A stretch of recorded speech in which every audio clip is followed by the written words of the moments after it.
local security outfit on Wednesday abducted and tortured the chieftain of the People's Democratic Party in Enugu State, Chief Abia Onyeke. It was Agada Onyeke, former Commissioner of Information in the state and Deputy National President of the Nigerian Union of Journalists, was abducted at Octavia Pharmacy on Waterworks Road, Abakaliki, where he was said to have gone to buy some drugs for his medication.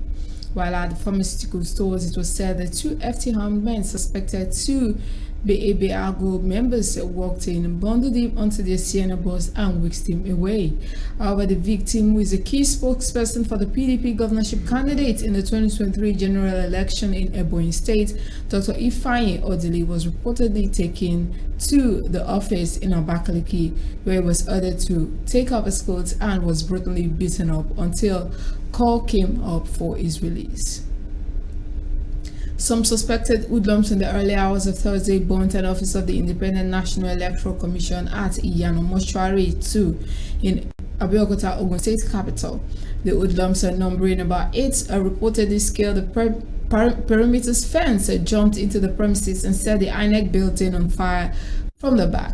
It was gathered that the hoodlums, after invading the premises, soaked loaves of bread and petrol and threw some into the building at different angles to light up the INEC office. It was further gathered that a security guard at the facility, identified as Aziz Amzad, had made a distress call to the police around 1 a.m. alerting them of the fire incident. The All Progressives Congress and the People's Democratic Party differed on Wednesday over attacks on the convoy of the PDP presidential candidate Atiku Abubakar by suspected thugs in Maiduguri, Borno State. Several vehicles were vandalized during the attack, which the PDP presidential campaign spokesperson Senator Dino Melaye blamed on the APC.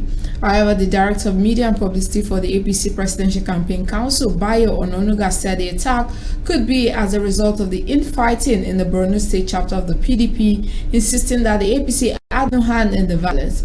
Though no loss of lives was reported, Melaye claimed that 70 persons were hospitalized and dozens of vehicles vandalized.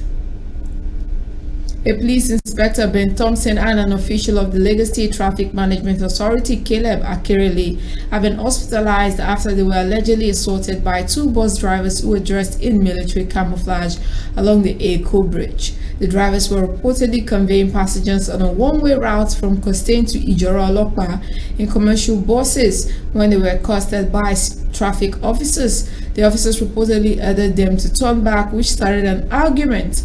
The drivers were said to have pounced on the officers and beat them up. The last month spokesperson Taufik Adebayo, who confirmed the incident, said one of the military officers has been apprehended.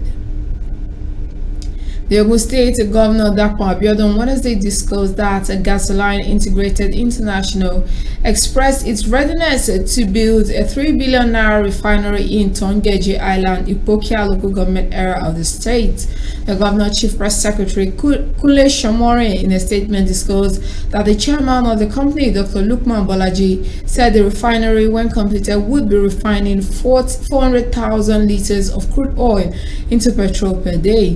The state said Bolaji disclosed this when he led the company's directors on a courtesy visit to the governor at his office at Okimosa, Abeokuta.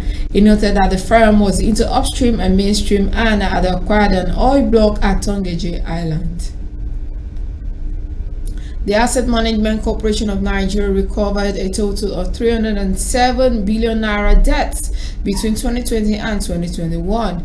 An interagency committee set up on the recovery of debts owed to the Asset Management Corporation of Nigeria submitted its report to the federal government and its urging for strict implementation of relevant laws, including the AMCON Act, that ensures that all recalcitrant debtors cannot benefit from the government contracts and projects except with due diligence clearance from AMCON.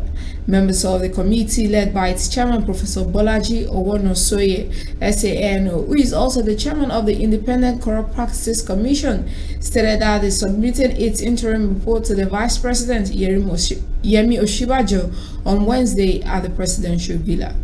And that's the media news on the Afternoon Business Show. Join me on the show's morning stories, which I'll be sure to let you know. Good afternoon. My name is Regina Agada.